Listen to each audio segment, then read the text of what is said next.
하나님 말씀은 스가랴서 9장입니다. 스가랴서 구약 성경은 제가 가진 성경은 1164쪽인데요.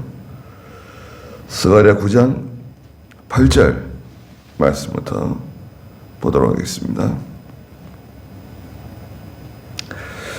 내가 내 집을 둘러 진을 쳐서 적군이 왕래하지 못하게 할 것이니 압제자가 다시는 그들을 침범하지 못할 것이다. 이는 내가 지금 내 눈으로 친히 지켜보았기 때문이다. 시온에 따라 크게 기뻐하여라. 예루살렘에 따라 크게 외쳐라.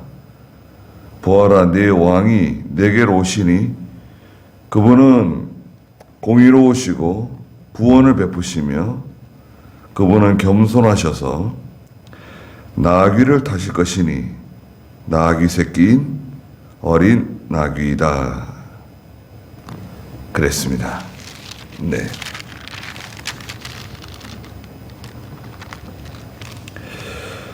네, 그 스가랴 서두에도 말씀드렸지만 스가랴서는 학개서와는 달리 학개서는 이제 실제적인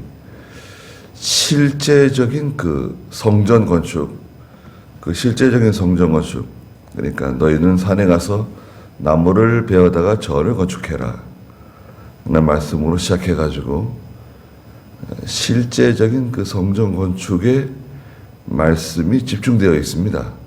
물론 그 말씀에는 영적인 의미들이 있죠. 근데 스가랴서는 동시대에 그 성전 건축이라고는 주제를 가지고 말씀을 하시지만 굉장히 그 영적 의미를 내포한, 특별히 그 외부적인 성전보다는 내적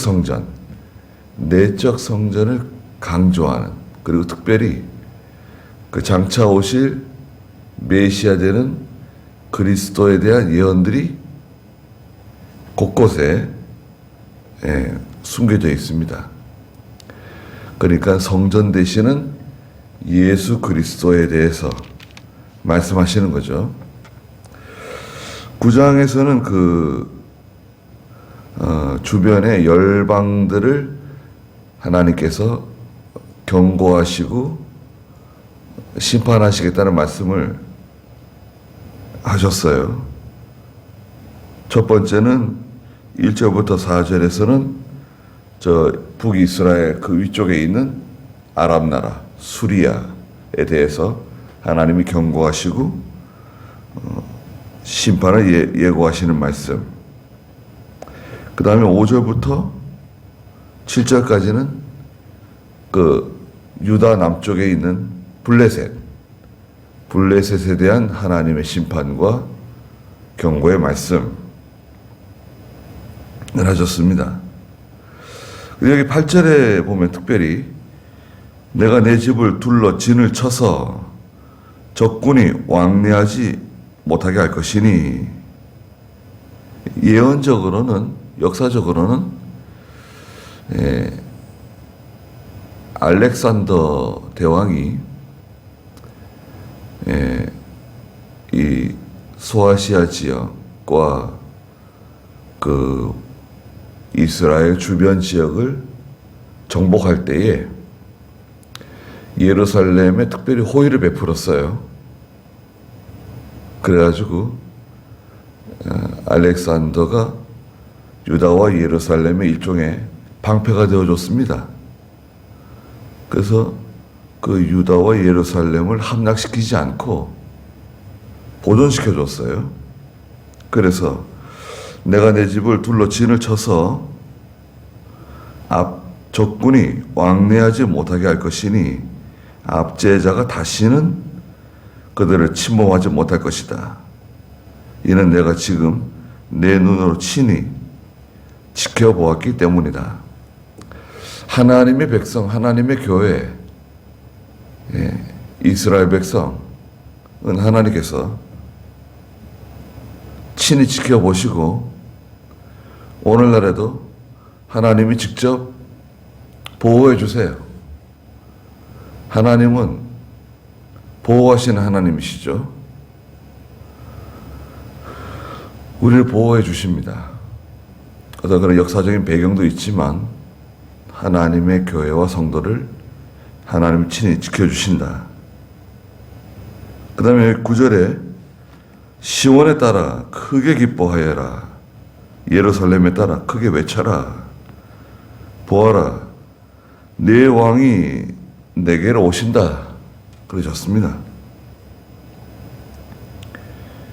시온에 따라 예루살렘의 딸, 시온은 예루살렘의 별명이죠. 시온, 하나님의 도성, 여러 가지 뜻을 갖고 있는 딸은 그리스도의 신부가 되는 하나님의 백성을 의미합니다. 하나님의 백성을 딸이라 그러는데 장차 예수 그리스도의 신부가 되는 하나님의 백성을 뜻한다. 크게 기뻐하여라. 예루살렘에 따라 크게 외쳐라. 보아라, 네 왕이 내게로 오시니. 장차 그리스도께서, 메시아께서 만왕의 왕으로 내게 오신다. 그분은 첫째, 공의로우신 분이시다. 예수님은 공의로우신 분이세요. 하나님은 공의로우신 분이십니다. 공의가 뭐냐? 공의는 자기의 독생자라 할지라도 죄인이 되면 죽이시는 겁니다. 예수님께, 독생자이신 예수님께 우리의 모든 죄를 다 뒤집어 씌웠잖아요. 예수님은 죄인으로 만들었어요. 우리를 의인으로 만들어주시고 우리의 죄를, 모든 죄를 예수님에게 다 전가시키는 거죠. 다 예수님에게 뒤집어 씌워서 죄인을 만들고 그 죄 때문에 십자가에 달려 죽으신 거예요. 십자가에 죽으심은 죄인으로서 죽으신 거예요. 그래서 죄사의생이라 그러죠. 죄인으로서 십자가에 죽으시고 의로서 살아나셨다. 죄사의생, 그리스도의 십자가 부활. 공의로우신 분이시다. 하나님은 당신의 백성이라도, 하나님 백성이라도 죄를 지으면 절대 용납하지 않으세요. 아무리 공로가 있고 아무리 믿음 있는 사람이라도 하나님은 죄까지 용납하지는 않으신다. 사람을 사랑하되 죄까지 사랑하는 것은 잘못된 것이고, 죄를 미워하다가 사람까지 미워하는 것도 잘못하는 거죠. 우리가 미워하는 것은, 우리가 경계하는 것은 죄죠, 죄. 죄를 미워하는 겁니다. 그 죄를 미워하다가 그 사람까지 미워하면은 공의가 아니죠. 두 번째는 구원을 베푸시는 분이시다. 그리스도께서 오셔서 저희들에게 구원을 베풀어 주셨습니다. 구세주로 찾아오셨습니다. 세 번째로 그분은 겸손하셔서 그러셨습니다. 겸손하신 분이세요. 겸손은 항상 같이 다니는 친구가 있죠. 겸손은 온유한 거죠. 온유와 항상 같이 다닙니다. 반대로 교만은 친구가 누군가요? 완고함이죠. 고집, 완고함. 완고함으로 나가는 사람은 교만하고 또 온유하게 나가는 사람은 겸손한 거죠. 예수님은 온유하신 분이세요. 또 겸손하신 분이세요. 겸손은 스스로 자신을 낮춘다는 뜻을 갖고 있죠.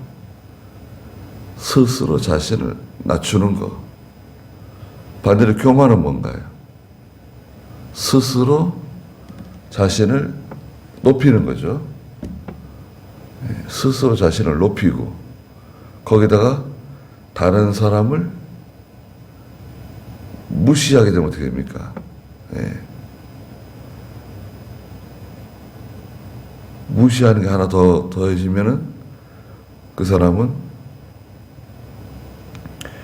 교만에서 더 나가는 거죠. 나귀를 타실 것이니 나귀 새끼인 어린 나귀이다. 나귀는 겸손의 상징이고 평화의 상징입니다. 특별히 나귀. 그래서 과거에는 그 왕을 세울 때 왕이 나귀를 탔대요. 나귀는 평화의 상징이다. 그래서 이 말씀은 이제 이 예언대로 선지자의 예언을 응하게 하기 위해서라고 마태복음 21장에 말씀하시면서 5절에 예루살렘에 입성하시는 예루살렘에 들어가시는 예수님께서 나귀 새끼를 타시고 예루살렘에 입성하시죠. 호산나 다윗의 자손이시여 오시옵소서. 그래서 예루살렘 사람들이 예수님을 환영하죠. 거기 한번 읽어볼까요? 마태복음 21장 5절 4절과 5절 읽어보시죠. 이것이 일어난 것은 선지자를 통하여 하신 말씀을 성취하시려는 것이니 말씀하시기를 시온의 딸에게 말하여라. 보아라, 네 왕이 내게로 오신다. 그분께서는 겸손하셔서 나귀를 타셨으니 어린 나귀 곧 멍에 매는 짐승의 새끼라고 하셨다. 네. 그러니까 이거 마태복음 21장 5절에 있는 말씀은 첫째는 이제 예언 성취죠. 성경이 응하는 증거가 나타난 것이고 평화의 왕으로 겸손하신 분으로 또 멍에 매는 짐승의 새끼를 타시고 그들에게 찾아오셨습니다. 호산나 우리를 구원해 주시옵소서.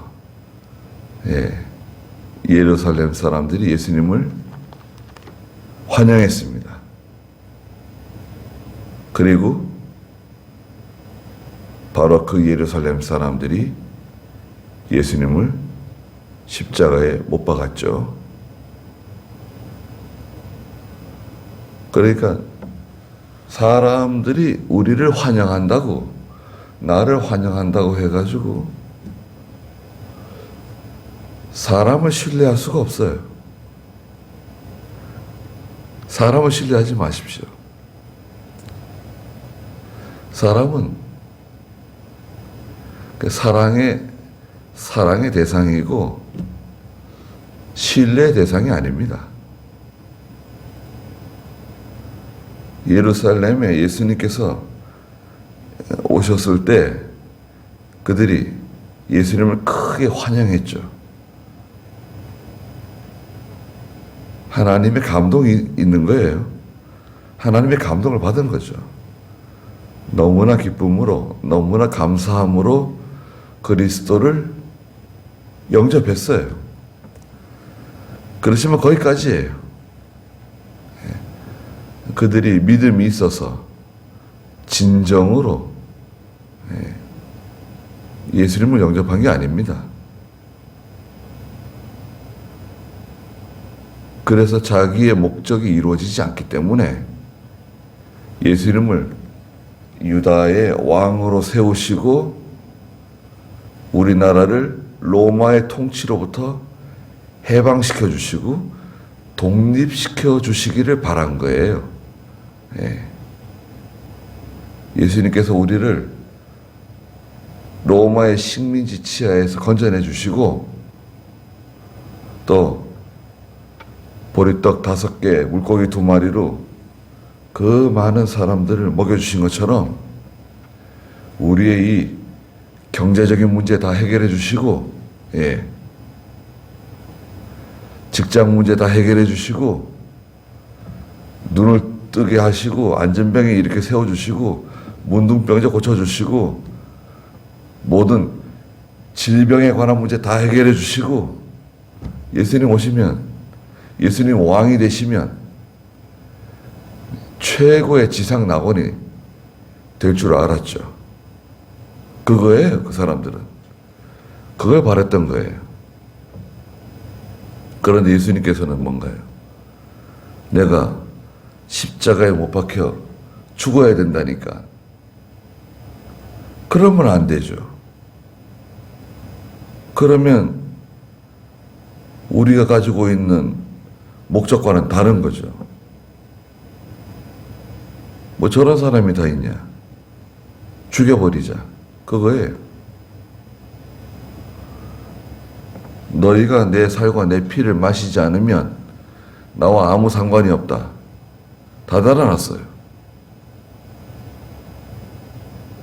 오늘날에도 예수 믿는 성도들이 하나님을 이용해서, 예수님을 이용해서 병도 고치고 부자도 되고 자녀들도 복받고 사업도 잘 되고 직장 생활도 잘하고 결혼 생활도 잘하고 그러기를 바라죠, 우리는.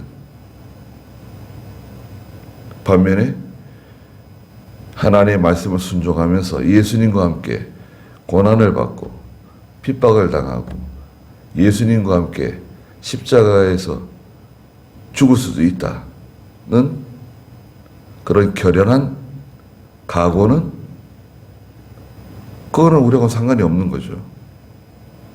내가 예수 믿고 하나님 잘 섬기다 복을 받아야지. 내가 왜 고난을 받고 핍박을 받고 왜 어려움을 당해야 되냐.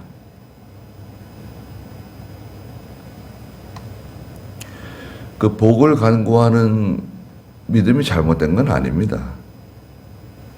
어디까지는 하나님께서 은혜와 복을 주신다 그랬잖아요. 신명기 23장이나 28장 같은 데서 세상 가운데 으뜸이 되게 해주시겠다고 그러시고 그대로 됩니다. 그러나 그 이상 그리스도와 함께 고난을 당하는 거예요. 성도는 이제는 내가 산 것이 아니라 내 안에 계시는 그리스도께서 사신 것이다.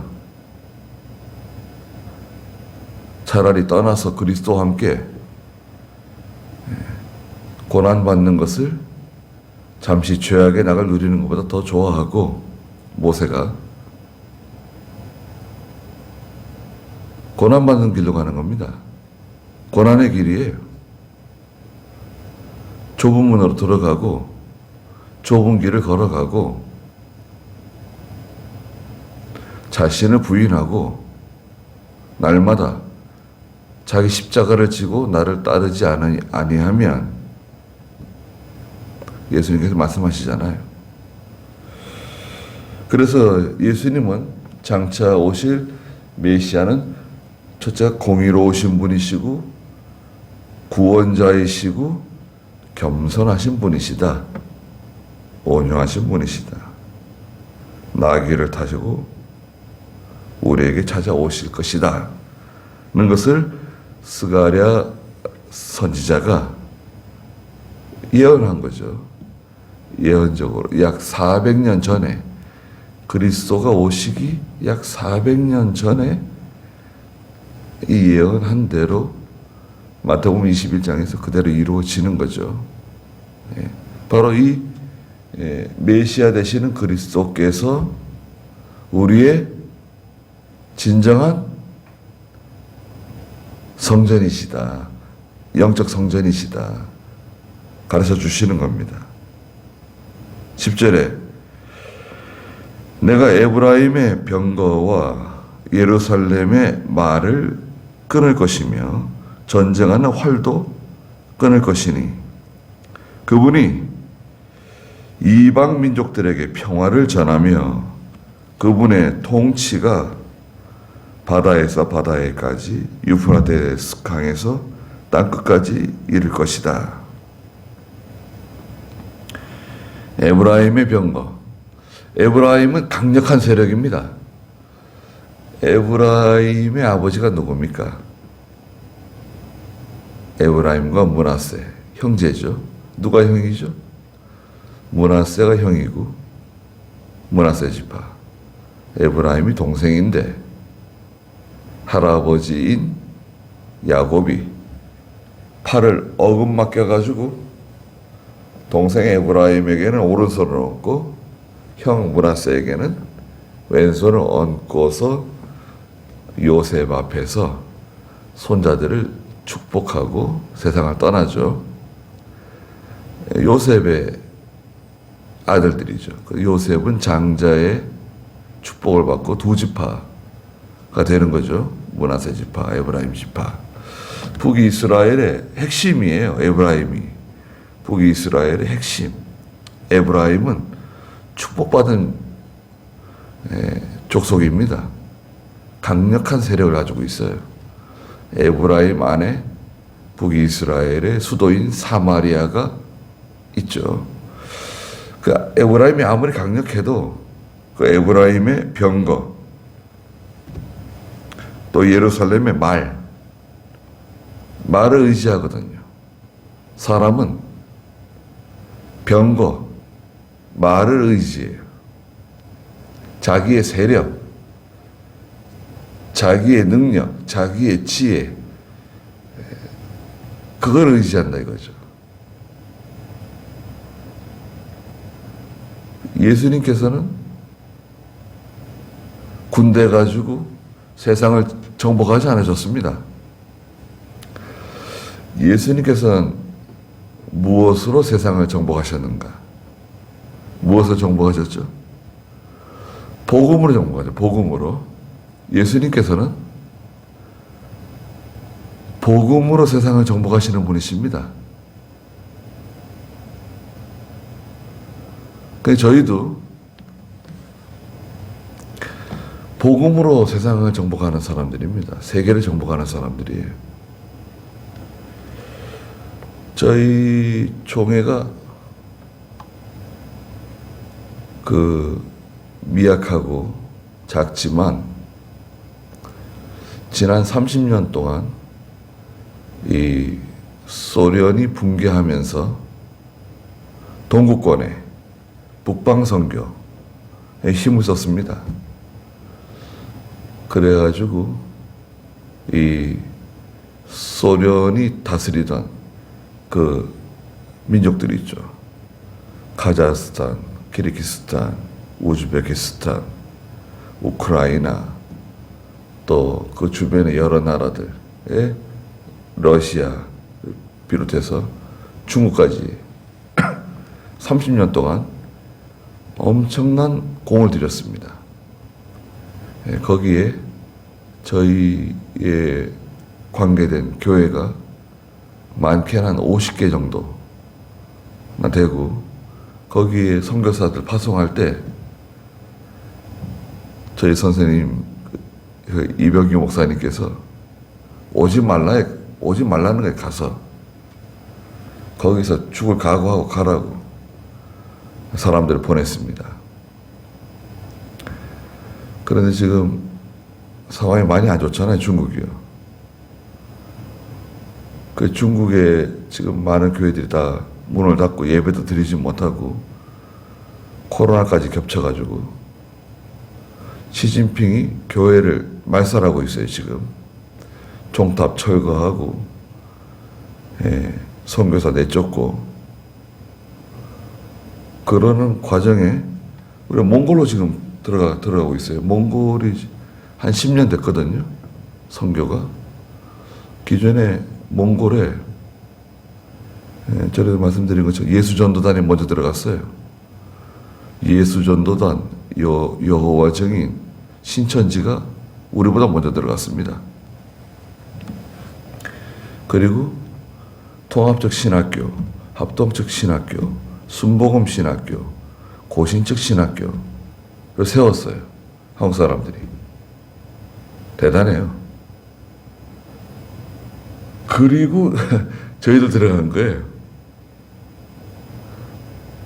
몽골이 전체 인구가 300만 밖에 안 됩니다. 300만.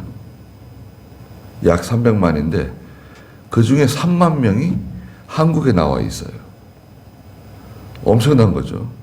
전체 인구에 비해서 엄청난 숫자가 한국에 나와 있습니다. 그리고 한국에 나와 있는 몽골 사람들이 상당히 많이 교회를 다녀요. 또 교회를 다니고 있습니다. 또 한국에 나올 때 그 선교사들의 도움을 많이 받아서 한국에 나옵니다. 누군가 보증을 서줘야 돼. 우리가 예전에 미국 뭐 가려면 누가 보증 서야 되고 막 그런 거 있었잖아요. 똑같습니다. 우리보다 가난한 나라에서 한국 들어오는 게 굉장히 힘들어요. 한국에 들어와서도 공항에서 쫓겨나는 사람들이 1년에 한 1000명 이상 됩니다. 한국까지 와가지고 국내로 들어오지 못하고 공항에서 쫓겨나는 사람, 쫓아내는 사람들이 한 1000명 돼요. 그 얼마나 참 괴롭겠습니까? 우리나라도 과거에 그런 일을 많이 당했죠. 그 몽골에 저희들이 한 10년째 그 성경 가르치고 있는데요. 아주 그 효과적입니다. 그 우리 뒤에 그 밖에 총회 신문 거기 제가 이렇게 좀 읽어보시라고 말씀드렸잖아요. 몽골에서 상당한 열매를 맺고 있습니다. 지금 몽골은 그 말씀드린 신학교들이 다 정지되어 있어요. 수업도 못하고 완전 정지가 되어 있습니다. 의료 체계가 굉장히 부실하기 때문에 그 코로나 생기면 감당하기 힘듭니다. 몽골은. 그래서 아예 다 막았어요. 청정지역이죠 지금. 그런데 우리가 이제 영상을 다 녹화를 해가지고요. 강의를. 그 강의는 계속 진행되고 있습니다 지금. 그러니까 지금 하나님께서 저희 교단에 제가 비록 약하지만 이 선교 일에 하나님이 큰 은혜를 베풀어 주시는 것 같아요. 우리는 결국 말씀 전하는 거예요. 말씀 전해서 은혜로 정복하는 겁니다. 그게 우리의 최후의 보루예요.